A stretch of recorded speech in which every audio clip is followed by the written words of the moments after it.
અમદાવાદમાં એર ઇન્ડિયાની ફ્લાઇટ 171 દુર્ઘટનાનો ભોગ બનવાની કમનસીબ ઘટના 12 જૂનના રોજ બની હતી. આ પ્લેન ક્રેશના કેટલાક વિડીયો વાયરલ થયા છે. આ વિડીયોમાં સ્પષ્ટ જોઈ શકાય છે કે પ્લેન ટેક ઓફ થયું તેની 2 જ મિનિટમાં તે ક્રેશ થઈ ગયું હતું. આના કારણે પ્લેનના રિપેરિંગ અને મેન્ટેનન્સને લઈને પણ સવાલો ઉઠ્યા છે. જોઈએ વિગતવાર આ અહેવાલ.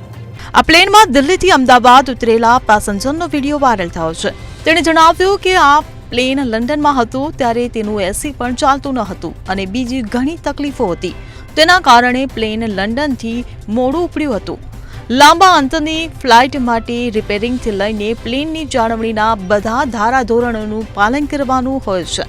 તેનું આ કિસ્સામાં જરા પણ પાલન થયું નથી, જે બતાવે છે કે આપણે ત્યાં લોકો એરલાઇન્સના કારોબારમાં છે તો ખરા, પરંતુ પ્લેનના રિપેરિંગ અને મેન્ટેનન્સને લઈને ઘણા સવાલો ઊભા થઈ રહ્યા છે. પ્લેનનું રિપેરિંગ અને મેન્ટેનન્સ જંગી ખર્ચો માંગી રહે છે. વિમાન નિષ્ણાતો અકસ્માત માટે આ જ પરિબળને દોષિત ઠેરવે છે.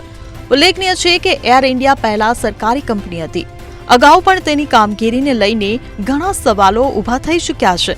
હવે તે ખાનગી કંપની તો બની છે, પરંતુ તેની અંદરનો સરકારી અભિગમ ગયો નથી.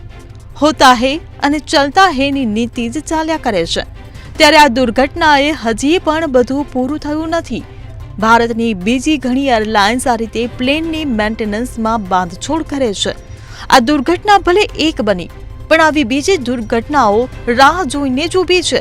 ત્યારે જવાબદાર કોણ તે પણ એક મોટો સવાલ ઊભો થયો છે. Report CN24 news. હવે જુઓ દેશ દુનિયાની તમામ ખબરો તમારી આંગળીના ટેરવે. ઉઠાવો મોબાઈલ અને Google Play Store પરથી ડાઉનલોડ કરો અમારી CN24 ન્યૂઝ મોબાઈલ એપ.